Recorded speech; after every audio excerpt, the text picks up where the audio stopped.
Hola, muy buenas noches a todos. Yo soy Piedad Bonet y hoy me corresponde presentar la novela Mugre Rosa de Fernanda Trías, una de las novelas, bueno, aquí el Hey la presenta como la novela del mes. Yo diría francamente que es la novela del año, porque es una novela no solo muy interesante, sino muy inquietante, muy sorprendente, ¿sí? Y bueno, quisiera primero presentarles a Fernanda. Para los que no la conozcan, Fernanda nació en Montevideo en 1976, es narradora y docente, tiene un magíster en escritura creativa de la Universidad de Nueva York, ha publicado varias novelas, entre ellas La azotea, No soñarás flores, que es cuentos, La ciudad invencible y esta que se llama Mugre Rosa. Fernanda ha ganado algunos premios, obtuvo la beca UNESCO Ashberg de 2004, el Premio a la Cultura Nacional en Uruguay en 2006 y el Seguif Eñe Casa de Velázquez 2017. Y sus novelas están próximas a traducirse a varios idiomas. Buenas noches, Fernanda. Hola Piedad, qué alegría estar conversando. Acá siempre que converso con vos, siempre me parece muy enriquecedora la charla, entonces estoy muy emocionada de estar en el Hey y conversando contigo. Y que Mugre Rosa sea el libro del mes, también me tiene muy contenta. Bueno, me alegro mucho. Tuve que pasarme al teléfono por problemas en el computador. De pronto ahora tengo que hacer la transición porque no tengo demasiada pila, desafortunadamente. Esperemos que esto no haya, digamos, no interfiera, ¿sí? Si no hacemos pues el esfuerzo. Yo comienzo por contarle a los que nos están viendo un poco sobre la novela de Fernanda, que tiene, digamos, como un dato muy curioso, y es que Fernanda se anticipó totalmente a la pandemia y escribió un libro donde la historia transcurre en medio de una peste, de un contagio masivo. La novela transcurre más o menos en Montevideo, en las afueras de Montevideo, pero no es, como podría pensar la gente, una novela distópica, digamos, básicamente apocalíptica ni nada de eso. Realmente la peste me parece a mí que viene a representar otra cosa y es lo que está pasando en el mundo afectivo de estos personajes. Entonces, lo que nosotros vemos es a una joven protagonista que tiene a su cuidado a un niño que sufre un síndrome particular que existe. Ahora Fernanda nos contará. Ese niño tiene siempre hambre y está todo el tiempo comiendo y hay que cuidarlo para que no se coma todo lo que hay en su alrededor. Esta chica también tiene una madre con la que tiene una relación difícil, tiene un ex marido que está en el hospital porque es un enfermo crónico que ha contraído el contagio, y en la perspectiva de la novela hay la posibilidad de salir e irse al Brasil y dejar para siempre, digamos, esa tierra donde le están siendo difíciles las cosas. Y hay una ciudad fantasmagórica, como eran las ciudades aquí al principio de la pandemia. Y bueno, eso, solamente eso les adelanto a los que no hayan leído. Entonces, Fernanda, comencemos. Siempre me gusta preguntar, porque sé cómo es ese proceso, cuál es el detonante de esta novela. Es decir, ¿qué fue lo primero que se te vino a la cabeza? ¿La peste, el niño, la mujer atrapada en una situación, en fin? Sí, bueno, es que realmente los procesos creativos son muy interesantes. Yo podría hablar mucho tiempo del proceso creativo, que es algo que me apasiona. Y lo que he notado es que a lo largo, digamos, a medida que fui escribiendo los distintos libros, hay cosas que se repiten, pero también hay cosas que van cambiando y que hace que cada proceso sea distinto, sea especial, ¿no? Mugre Rosa eh, viene de muy atrás, ¿no? A veces me preguntan que cuándo la empecé a escribir, que cuándo la terminé, para ver si coincidió un mes con la pandemia, un mes más, un mes menos, no sé qué. Pero es que realmente viene de muy atrás. Yo tenía los primeros fragmentos escritos, que obviamente se transformaron, porque la voz de la narradora cambió muchísimo, pero yo tenía algunos fragmentos escritos ya en 2014. Sin embargo, al principio tenía una idea muy distinta de cómo creía que iba a ser la historia. No me atrevía a dar el paso total hacia una distopía, digamos, entonces trataba de enmarcarlo dentro de una historia mayor, más realista. Esto en mi mente, porque todavía no me había sentado realmente a escribir, ¿no? Sin más que anotaciones y fragmentitos.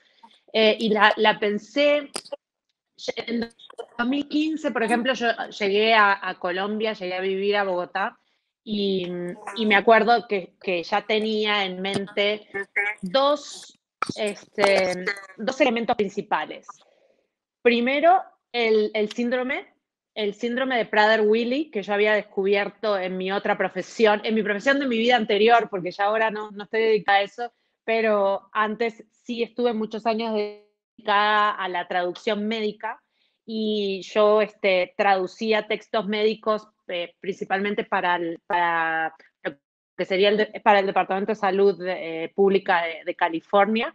Y entre la cantidad de enfermedades y de cosas que estudiaba para poder traducir, descubrí una vez el síndrome de Prader-Willi, que como a todos, como es un síndrome muy poco conocido, porque es un síndrome genético que es muy raro, es como un caso en un millón, todos creo que nos asombra muchísimo descubrir que existe un síndrome que genera esta sensación de hambre constante, ¿no? Porque el cerebro nunca alcanza esa señal, el cerebro nunca manda la señal de estoy satisfecha, estoy satisfecho, ya no tengo más hambre, ¿no? Pero es un síndrome muy complejo, que no es solamente eso, no se reduce únicamente a eso, sino que trae aparejado muchas otras cosas, es conductual, es físico, es del desarrollo, o sea, tiene muchos aspectos. Y yo había descubierto este síndrome, me había, obviamente, obsesionado con él, y lo tenía y sabía lo que sabía de lo que había traducido, pero no lo conocía tan a fondo como para atreverme a construir un personaje, como es el caso del niño Mauro, que tuviera todas las características de este síndrome. Entonces, durante un tiempo largo estuve investigando mucho sobre el síndrome y ya entrando a un nivel no únicamente científico de saber que el cromosoma y que generaba esto y sino lo otro, sino ya más humano, ¿no? Entonces, leyendo testimonios de padres que vivían con hijos, niños o adolescentes o ya adultos que tuvieran este síndrome, luego viendo documentales sobre el síndrome, etcétera. Entonces yo tenía por un lado eso y por otro lado tenía el elemento de la mugre rosa, que curiosamente también lo descubrí haciendo traducciones científicas, ¿no? Porque ha habido una gran controversia respecto a este subproducto de la industria cárnica, ¿no? En muchos países está prohibido, en Estados Unidos un escándalo gigantesco de movimiento de padres que no querían que a los niños le dieran ese tipo de producto en la comida de las escuelas, etc. Entonces también lo descubrí de esa manera. Entonces tenía los dos elementos, pero ni siquiera sabía cómo esos dos elementos iban a dialogar. Y sobre todo no tenía todavía ese contexto de ecocatástrofe, ¿no? Climático, que lo fui entendiendo después. O sea, tenía varias cosas, pero parecían, por ejemplo, tenía una madre controladora, una madre tóxica, ¿no? Pero tenía muchos elementos sueltos, pero no tenía ni idea cómo eso podía terminar de cuajar en una trama.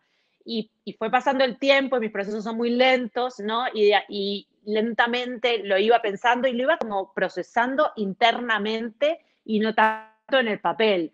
Yo hago mucho eso y después a comienzos de 2018 es que me senté a escribir y yo sí creo que cuando por lo menos en mi caso, no sé cómo será el tuyo, pero cuando yo me siento a escribir, empiezo a entender más, empiezo como a poder unir todos esos engranajes, se empieza a dinamizar el proceso porque yo pienso que un escritor piensa mediante la escritura misma, digamos, ¿no? Como si fuera un músculo que hay que, que, hay que poner en movimiento, ¿no? Y de a poco se fue armando la trama. Bueno, y en cuanto a lo de adelantarte a la pandemia, que me parece como increíble, siempre se ha dicho que el escritor tiene una especie de don de adivinación, pero en alguna entrevista tú dijiste que ya uno como que podía oler que iba a venir una pandemia. ¿Efectivamente tú lo sentiste así o esta idea de la peste salió de alguna otra parte? Eh, no me imaginaba que eso iba a venir ya ni tan pronto.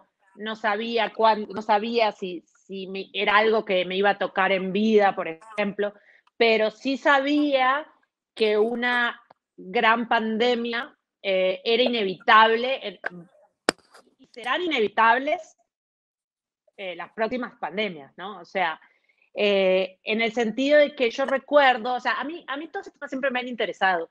Y yo recuerdo el año, creo que fue 2006 o fue 2008, o 2008-2009. Bueno, una de las epidemias que hubo, que fue la de la gripe porcina, 2008, creo.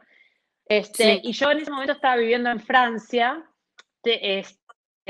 y me acuerdo, claro, era mucho más joven y como los jóvenes de ahora tampoco le tenía tanto miedo a ninguna pandemia, este, es la ley natural de la vida,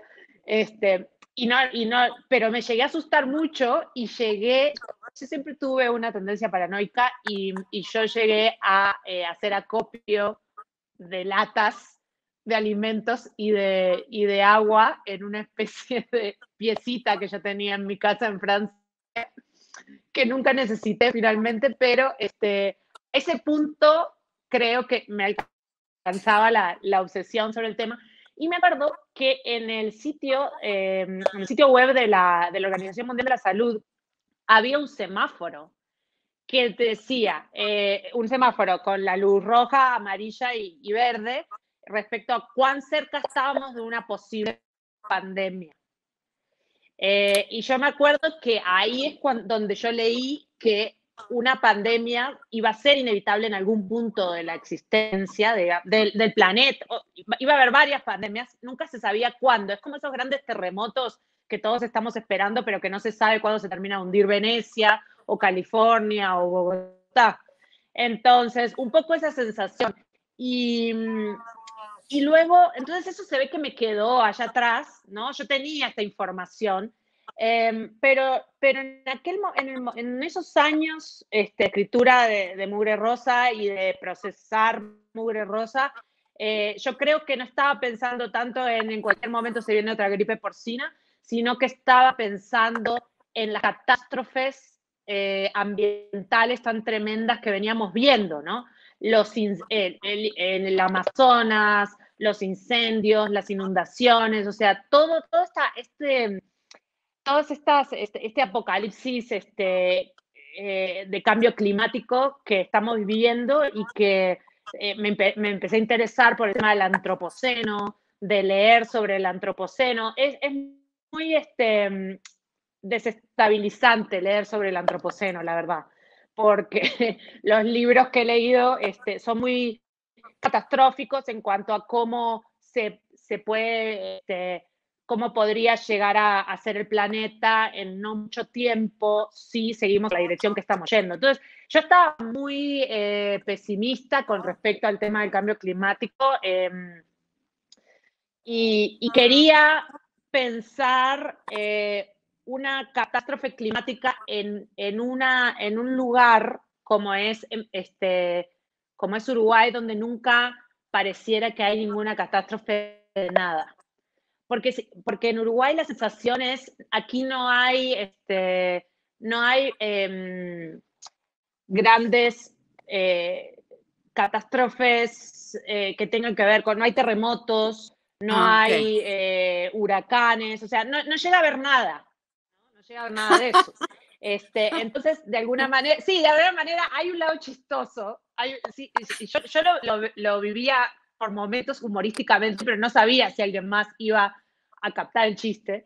Y yo decía, bueno, me quiero imaginar ese lugar donde nunca pasa nada, porque nunca pasa nada, ahora pasó con la pandemia, pero digo, hasta ese momento pareciera que es un lugar donde nunca pasa nada. ¿Qué pasaría si se viera afectado por algo climático extraño?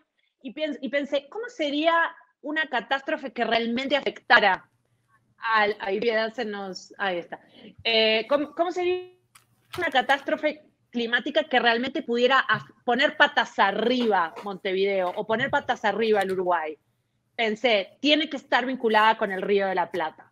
¿Por qué? Porque el Río de la Plata es el centro afectivo de esa ciudad y todo ocurre, al contrario que Buenos Aires, que ocurre de espaldas al río, ¿no? Y que es famosa por estar de espaldas, darle la espalda al río.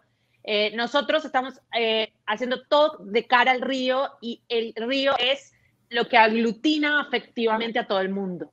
Porque te vas al río a encontrar con los amigos, te vas al río a dominguear, a tomar mate, a todo, a pescar, a todo. Entonces, también la memoria afectiva está relacionada con el río, ¿no? Entonces vos a lo largo del río aprendes a andar en bicicleta, te das tus primeros golpes, lo que sea. Y entonces dije, tiene que afectar el río y tiene que trastocar el mapa, porque también hay una cuestión de clases sociales, ¿no? Que digamos, están cerca del río y mirando hacia el río, los barrios más lindos, más exclusivos, más caros, ¿no? Mientras que cuanto más lejos estés del río, en Uruguay, en Montevideo, generalmente son barrios que son más alejados, y todo tiene que ver con el río y todo está estratificado en torno al río. Y dije, ¿qué pasaría si esto lo damos completamente vuelta? Porque ahora la amenaza va a venir del río y entonces el río, que era el lugar donde estar, ahora es, hay que huir del río a como del lugar, entonces cambiaría completamente el mapa, la organización social, y pensar eso, ¿no? ¿Cómo se dan esas transformaciones? Que de hecho sí se dan en el mundo entero, ¿no? Con las migraciones. Y cuando lees sobre el antropoceno, que te habla tanto de las zonas del planeta que quedarían inhabitables en X años, porque el calor sería tan impresionante, o las inundaciones, o todo tipo de catástrofes, haría que una parte grande del planeta quedara inhabitable, y por lo tanto, ¿qué pasaría? Que no es solamente eso hace que empuja migraciones internas y a través de fronteras, y eso genera una cantidad de otros conflictos sociales, económicos y de todo tipo, ¿no? Que también transforman todo, y la manera en que nos relacionamos y la manera en que entendemos todo, incluida la geografía. Entonces, esas eran las preguntas que yo me hacía y que me impulsaban a pensar cómo sería la organización de este nuevo mundo. Bueno, muy bien. Entonces pasemos a otra cosa muy distinta, que es lo que yo escribí para la contraportada de tu libro, es que estamos frente a un mundo en desintegración, que es un mundo como afectivo. Por lo menos esa protagonista está viviendo como un momento crucial, como un momento conflictivo, difícil, ¿no? Tiene como un futuro que es incierto, el de huir de Montevideo. tiene un presente que es idéntico y que es un presente como de resistencia, porque está en ese apartamento pequeñito, yo me lo imagino pequeñito, cuidando a ese niño como con una obligación terrible, ¿cierto? Y siempre con la incertidumbre de que de pronto la mamá no regrese por él. ¿Mm? Y tiene también un pasado importante, ¿no? O sea, todo el tiempo está haciendo reminiscencias, sobre todo de su relación con Max, que es su exmarido que está en el pabellón de Crónicos. Empecemos por Max, porque me parece que al estar él en Crónicos, yo no sé por qué encontré en la última lectura que hice que la palabra Crónicos tiene que ver con eso que no se va nunca, eso que está ahí. Y lo que hay en Crónicos es lo que hay con Max es como una relación de esas que no se deshacen nunca, que siempre están ahí, pero que son incompletas, problemáticas, que mortifican, ¿sí? Entonces me gustaría que hablaras, pero entonces tal vez completo, porque la relación con la mamá es compleja, complicada, ¿cierto? Y hay una relación que pareciera obligatoria, que es con este niño, pero también se va creando un mundo de afecto. Y hay una relación muy importante que es con Delfa, que ya está muerta. Y Delfa fue como el sustituto de la madre, porque de alguna manera era como la empleada de la infancia a la que se le guarda un gran cariño. Y que es el vínculo para que la protagonista llegara a la Mugre Rosa, porque su marido trabajaba en la fábrica donde hacían la Mugre Rosa. Pensaba en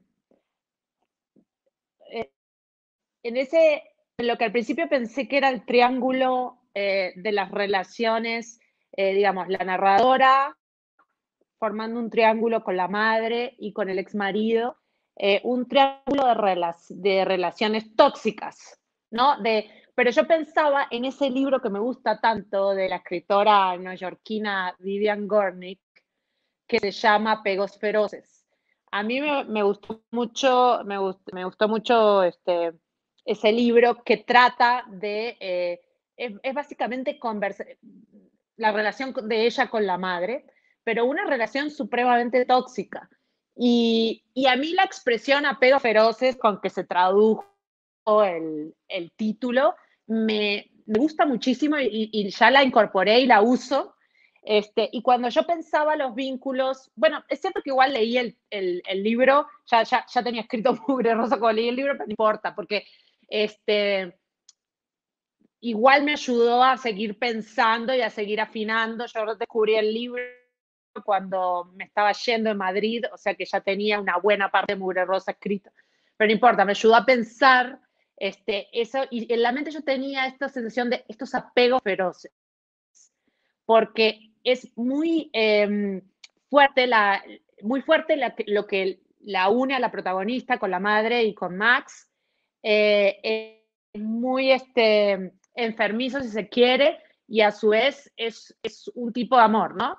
Entonces yo pensaba en eso, pero luego empecé a ver que este triángulo no se desequilibraba porque había otras fuerzas que mantenían, hacían como una especie de efecto como de balanza, que era Delfa y Mauro. Porque, claro, y como ella se encuentra en un punto de quiebre, porque es un punto post-divorcio, y entonces, por un lado, como vos decías, la parte metafórica del mundo en crisis es, por un lado está el mundo literal que se viene abajo y que entonces hay una pérdida muy grande porque se pierde el mundo tal cual lo conocimos y se pierde el mundo tal cual lo conocimos en la infancia, ¿no? Entonces hay un paraíso perdido anterior a la catástrofe, ¿no? Y hay un mundo post-apocalíptico, pero también está en un punto de una pérdida personal, que es el quiebre de esa relación con Max.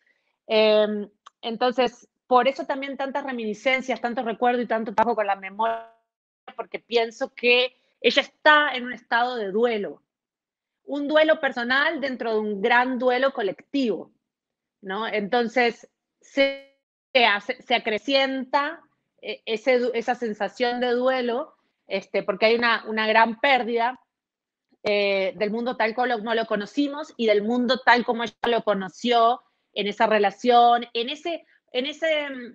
ese futuro que ella siempre imaginó con Max, porque Max era ese tipo de amor que se conocieron en la infancia y ella siempre lo quiso a él y se casó con él y se imaginó que siempre iba a estar con él. Y resulta que no. Entonces, es un cambio es un quiebre muy fuerte esa pérdida para ella, ¿no? Pero entonces están esos otros vínculos que para mí son los que dan un poquito de esperanza dentro de esa sensación muy lúgubre que puede tener pensar, bueno, todo es un desastre, el mundo se está cayendo a pedazos y ya no sabemos cómo relacionarnos, ya no nos relacionamos con nuestros padres ni podemos mantener una relación sentimental, ¿no? Pero luego están estas otras relaciones que son menos tradicionales y que, como decir, bueno, es un niño adoptivo, ¿no? Es un tipo de maternidad, pero no es la madre, pero es una madre sustituta, tanto Delfa y Delfa con ella como un espejo, ¿no? Que para mí equilibran un poco y de alguna manera me hacen pensar que no todo está tan perdido, que puede haber otras maneras de seguirnos queriendo, ¿no? Pero maneras un poco más amables, maneras un poco más auténticas, ¿no? Y que vienen menos desde la posesión y más de otro lado, más generoso. Muy interesante. Primero, porque sí hay esa reflexión tácita sobre la maternidad. Porque la mamá la tuvo como por equivocación. Ella se entera de eso, ¿cierto? Y en cambio Delfa le daba como un amor incondicional y ella recuerda como con minucia las maneras de manifestar amor de Delfa. Y luego hay esta cosa tan bonita con el niño, Mauro. Me parece de lo más lindo de por qué no hay una idealización de Mauro, porque creo que tuviste la valentía de meterte con una cosa como políticamente muy incorrecta, porque el niño es un verdadero mostrico, ¿no? Entonces hay una relación ambivalente, como de desesperación de tener que cuidar a ese niño, pero finalmente uno ve como una entrega también y una labor pedagógica, una cosa muy bonita. Entonces ahí me gustaría que habláramos del hambre, porque me parece que sí, hay un síndrome del cual yo me enteré, ¿no? Leyendo esa novela. Pero también, pero el hambre en sí es un tema importantísimo de la literatura. Hay como, porque además hay un hambre colectiva. Es muy interesante porque vimos que la pandemia trajo hambre. Y aquí tú te anticipaste porque es una ciudad que ha cerrado como todas sus tiendas, todos sus lugares de consumo. Lo que se consigue es marchito y es precario, súper precario. Y hay una escena extraordinaria. Esta novela, para los que me están oyendo, tiene escenas que a uno no se le borran jamás, ¿sí? La escena de los cangrejos moviéndose en el mar, que es muy a la vez bella y muy inquietante, ¿sí? Y la escena esa a la que me refiero, que es cuando la protagonista sale, porque ya prácticamente no hay nada de comer, y entra a una tienda y empieza como en la oscuridad a tantear los potes, ¿no? Entonces hay una cosa con el hambre que a mí no me gusta hacer interpretaciones de símbolos. Esto es símbolo de esto es símbolo de aquello. Pero me da la sensación de que el hambre también tiene como una connotación metafórica en esa novela. Hay como un hambre de afecto, ¿no? Por un lado, por el otro. y es muy inquietante esto de no saciarse. Total. Es que yo creo que eso es lo más doloroso que yo veo en el momento que estamos viviendo, o sea, pero ya no me refiero a este año y el año pasado, sino esta época que me tocó vivir a mí, en la que me tocó vivir en este mundo. Y es que el hambre es brutal. Me acuerdo cuando se puso de moda el New Age, no sé si te acordás, que empezó el yoga y todas las cosas alternativas y la gente con las campanitas, y quedó manifiesto una necesidad tan grande de espiritualidad o de conexión con algo o de alguna especie. Y yo si miro alrededor, a todo el mundo, a mí misma, digamos, al mundo, a la gente que me rodea, lo que he visto a lo largo de mi vida es desesperación por una especie de búsqueda de sentido. ¿Qué es eso, no? Es hambre, por un lado, existencial, hambre de afecto, tal cual, y luego está la contracara, que es esa necesidad de llenar, o sea, o por lo menos esa ilusión de que hay una manera de llenar un vacío que es evidente que estamos teniendo como sociedad, y que hay una manera de llenarlo mediante el éxito, la acumulación material y bueno, y todo esto que nos vende la publicidad. Entonces, para mí en todos los sentidos estamos en una sociedad del hambre. Me hiciste acordar cuando hablabas decías que es un tema de la literatura, me hiciste acordar de Hambre, de Knut Hamsun, que me acuerdo que lo leí hace muchos años, muchos años, cuando descubrí a Knut Hamsun, me encantó, y me acuerdo de esa novela que se llama Hambre, y que es una desesperación constante. Es un hombre que cayó en la indigencia y que tiene hambre y está buscando comida. Y no es mucho más que eso, y sin embargo te termina traspasando el agujero a tu propio estómago. Es una cosa, es esa sensación de desesperación, también kafkiana, te genera una cosa similar. Y yo creo que cuando estaba intentando trabajar tanto el hambre insaciable de Mauro como la escasez general, yo quería encontrar una manera de lograr ver si podías transmitir al lector esa sensación, la propia desesperación, ¿no? La propia desesperación. Entonces, pero como yo te conté que yo tenía el síndrome y yo quería construir una relación entre una mujer y un niño que tuviera este síndrome y que la mujer no fuera la madre biológica. Eso yo lo tenía desde el principio. Pero cuando vi toda la capacidad simbólica que tenía el síndrome y cómo eso era un espejo de algo mucho mayor, ahí creo que me di cuenta que había una novela, ¿no? Cuando pude pasarme de lo literal a esa cosa eso que está en el subtexto, yo dije, entonces acá hay una novela, pero es que no lo fui viendo, ¿viste? No fue que yo dije, ay, listo, encontré este síndrome que va a ser una especie de metáfora de tal cosa, sino sí, lo fui descubriendo a poco.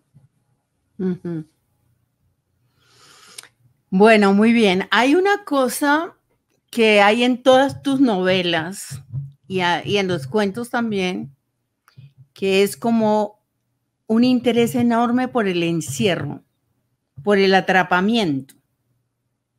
De alguna manera, pues la protagonista de Mugre Rosa está atrapada, ¿sí? Está atrapada en una circunstancia, en una cosa muy fuerte, ¿no?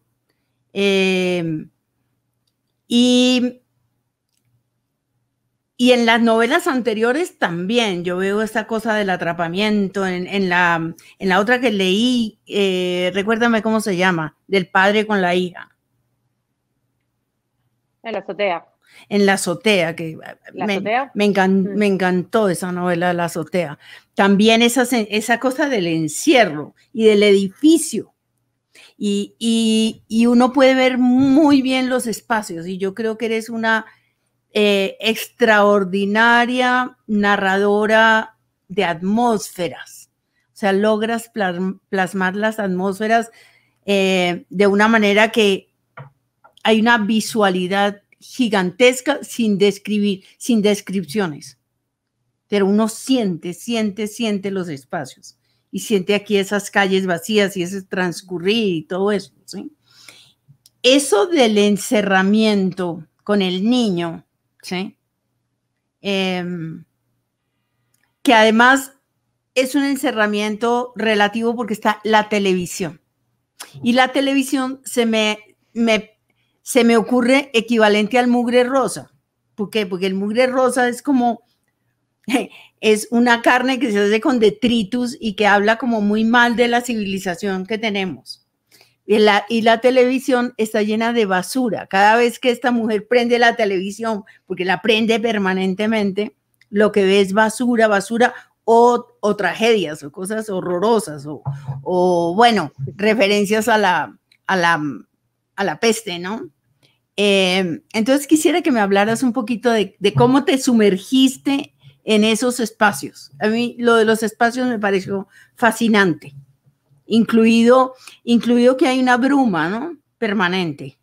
Hay una bruma que se despeja por segundos y hay como una cosa rojiza también en el ambiente, que me parece también que tiene mucho que ver con una novela donde hay como un silencio último, donde hay una cosa que no se desentraña del todo, ¿no? Que es el conflicto de esa mujer y además la indecisión, porque como que no se separa de las cosas y no coge un rumbo definitivo, sino que está como parada en un lugar donde está y no está. Sí. A mí me gusta mucho sentir que, pensar que hay una circunstancia que es un contexto, porque yo toda la parte de la distopía y de la catástrofe la sentía como un telón de fondo.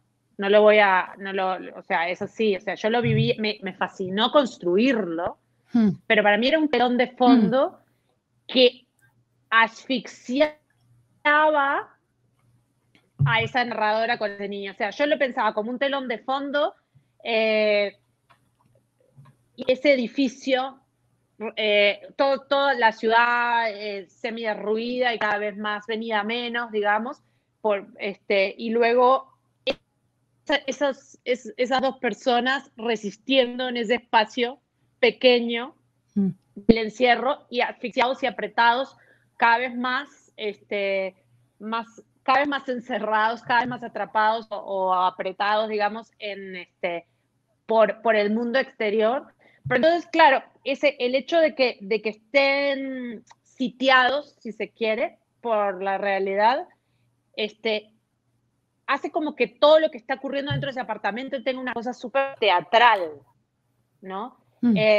Y también, claro, inmoviliza de alguna manera la acción y te impulsa, o sea, ese encierro, después lo descubrí en la pandemia, el encierro te impulsa, tenés dos opciones, o ir hacia adentro y hacia la memoria y hacia atrás, o ir hacia afuera, pero hacia afuera a través de las pantallas, porque de qué otra manera si no podés salir.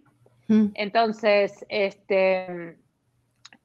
eso, a mí me gusta acorralar a los personajes, ¿cierto? Entonces, esa situación cada vez que se iba degradando afuera y que se iba volviendo cada vez más peligrosa, y esas treguas que le permitían a ella salir y poder estar tranquilos un rato y hacer algunas cosas empiezan a cortarse y cada vez son más chiquitos esos tiempos hasta que prácticamente desaparecen. Entonces todo el mundo empieza a empujar a que los pocos que se habían quedado en la ciudad se vayan y se vayan y se vayan, y al final simplemente quedan muy pocos que están ahí resistiendo y no se entiende por qué, y cabe reflexionar sobre por qué resisten los que resisten y por qué se quedan los que se quedan, ¿no? Pero entonces, claro, a mí siento que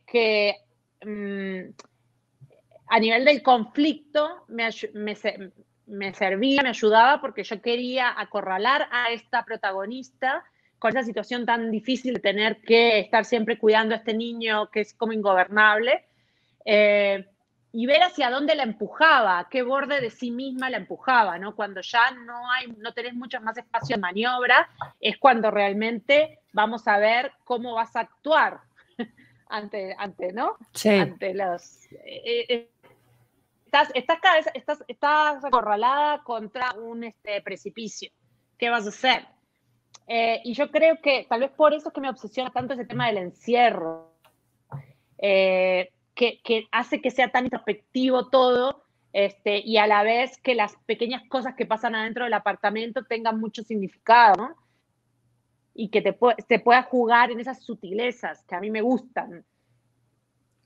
Sí, estaba pensando que, por ejemplo, esto que está sucediendo ahora, el Hey está haciendo estos eventos y bueno, y tanta otra gente está tratando de hacer esto, es como canalizando el hambre de mundo, el hambre de afuera, ¿no? El hambre de lo que viene, de eso que tú decías, como ese anhelo de lo espiritual en una sociedad que vemos que está deteriorada por todos los lados, desde el punto de vista físico, cambio climático, enfermedades, ¿no es cierto? Hasta lo moral, ¿no es cierto? Un mundo que un reducto chiquitico deja que el resto del mundo se muera sin vacunas y, bueno, como está sucediendo en unos continentes más que en otros, ¿no? Bueno, Fernanda, ya para ir cerrando, creo, ¿no? Una de las cosas que más me gusta de tu novela y por la cual considero que es decir, considero que es una novela de una potencia tremenda, es porque está extraordinariamente bien escrita. A mí me choca cuando a mí me dicen que usted escribe muy bien, porque no entiendo qué es eso, ¿no?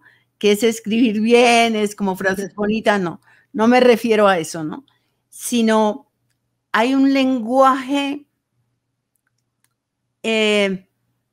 muy expresivo, digámoslo así. En términos de creación, uno diría es muy cuidado el lenguaje, pero también es una expresión aburrida, muy cuidada, porque pienso que es un lenguaje con el cual uno siente mucha felicidad por el lenguaje mismo, que hay muchos hallazgos. Hay también humor, ¿sí? El manejo de los detalles es extraordinario. La coloquialidad, la cotidianidad, sin ser una novela Roma para nada, ¿sí? Ni de un realismo craso, que me gusta mucho que es como que tiene, como que se eleva, ¿sí? Bueno, y lo que pienso es que mucha de la novela contemporánea le da la espalda como a ese valor del lenguaje. O sea, yo compro y leo mucha novela contemporánea de autores más o menos de tu generación y muchas veces me defrauda la pobreza del lenguaje. Pueden ser historias bonitas, no sé qué, pero como literatura no me dice nada. Comparo, por ejemplo, con Vivian Gornick, ¿no? Y con toda una tradición, John Banville, Marcel Proust, ¿no? Nabokov, los escritores que se ocupan de manejar una lengua con una potencia muy grande, ¿no? Que se sale como de la pura denotación, por decirlo así, ¿no? Que se llena de connotaciones. Entonces, háblame un poquito de eso, como digamos de tu poética, porque es un camino que has ido haciendo y que yo creo que llega a un momento muy importante en Mugre Rosa. Entonces, ¿cómo es esa relación tuya con el lenguaje? Sí, yo pienso en algo que leí cuando tratabas de encontrar la palabra, cuidado, no sé qué. Sí, bueno, obviamente hay que cuidarlo hay que elegir bien, ir viendo, ¿no? Cada palabra en ese sentido es cuidado, pero yo pienso en la precisión, en que en la precisión está la poesía para mí. Ujú. ¿No? En que entonces es esa palabra, entonces por eso lo del detalle que vos decís, ¿no? Que en el detalle se juega todo, pienso yo, ¿no? Entonces, es porque cuanto más preciso sea ese detalle, no sé, va a generar como un efecto particular, ¿no? Es como sí, la exactitud para mí es el trabajo. Entonces, cuando yo pienso en cuidado, pienso en esa exactitud, en que estoy buscando la palabra, ¿no? Pero a mí lo que me gusta, a mí también yo disfruto mucho los libros cuando me proponen algo con el lenguaje, una propuesta estética, ¿no? A mí lo que me gusta y que intenté hacer en Mure Rosa es que el lenguaje fuera performativo. Es decir, que el lenguaje emulara la manera en que estaba escrito, emulara las propias sensaciones que estaban adentro de la novela.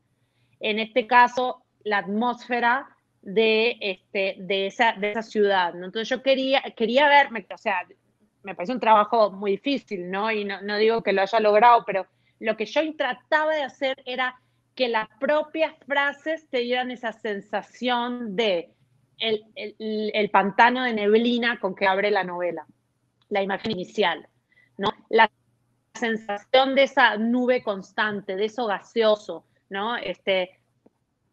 Por eso también estos diálogos, estos murmullos que aparecen flotando en la página como si flotaran en una nube.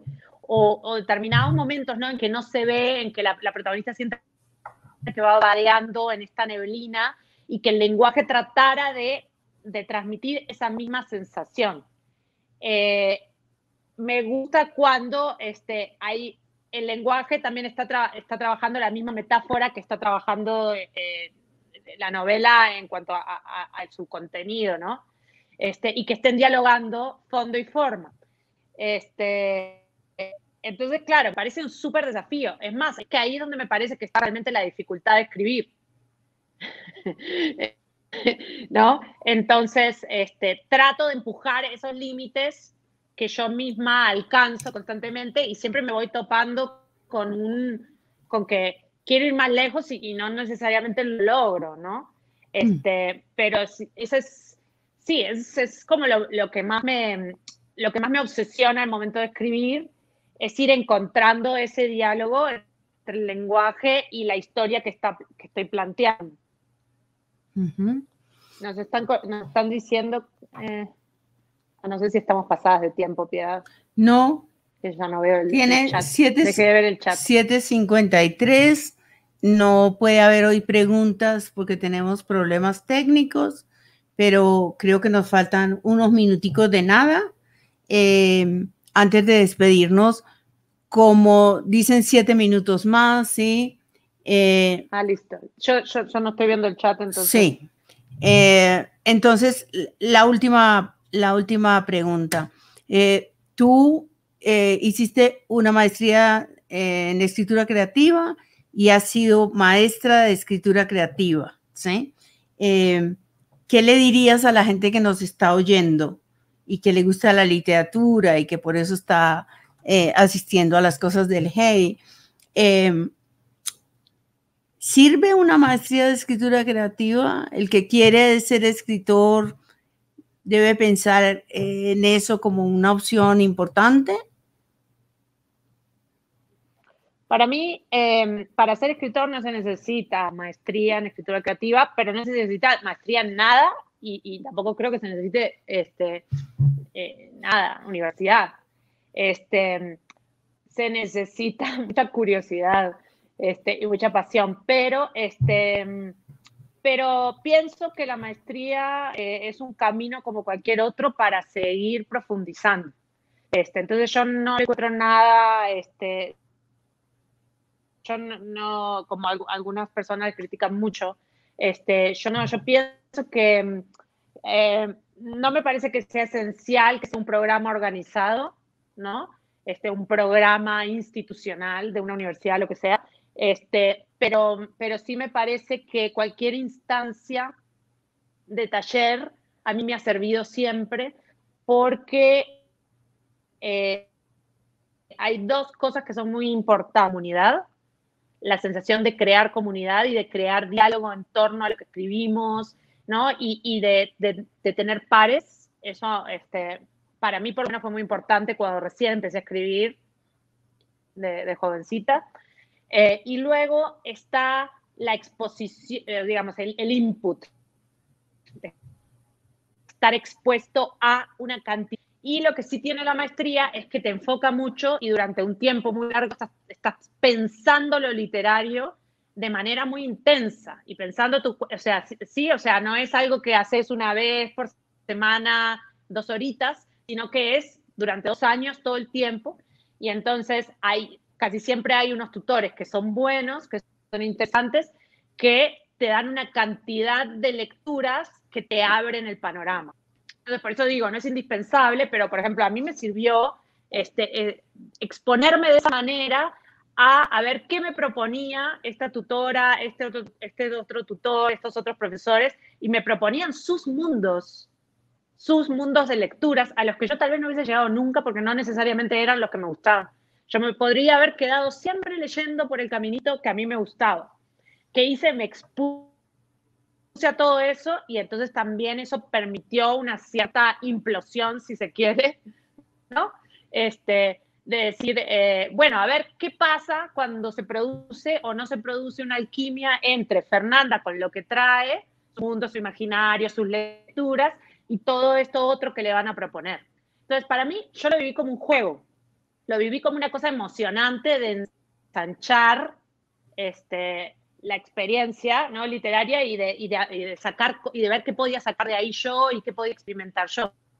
Y lo que yo hago como tutora, directora de los talleres es algo similar, es decir, bueno, te expongo a todas estas lecturas, a todos estos otros universos, a pensar, a estos ejercicios, a estas cosas, y vos ves qué vas a hacer con todo eso. Entonces, sí me parece que son instancias enriquecedoras, los talleres, siempre dependiendo de cómo, con quién y todo lo demás, ¿no? Sí, claro. Bueno, Fernanda, creo que nos has ilustrado muy bien y la última pregunta que siempre le gusta a los oyentes es, ¿ya estás escribiendo otra novela? Estoy escribiendo o tratando de escribir. Okay. El año pasado escribí mucho en el encierro. Pero bueno, como son procesos lentos, quién sabe cuándo terminará de cuajar, pero sí estoy, sí tengo otra idea, sí tengo otro proyecto, vamos a ver qué sale de ahí, ¿no? Ok, bueno, pues lo esperamos con muchas ganas, Fernanda. Muchas gracias y muchas gracias a todos los que nos estuvieran acompañando, que desafortunadamente no podemos ver, es muy triste eso en la pandemia, pero que nos los imaginamos y les agradecemos de verdad por estar aquí. Muchas gracias. Gracias, Piedad, por esta conversación y gracias a todos los que nos acompañaron.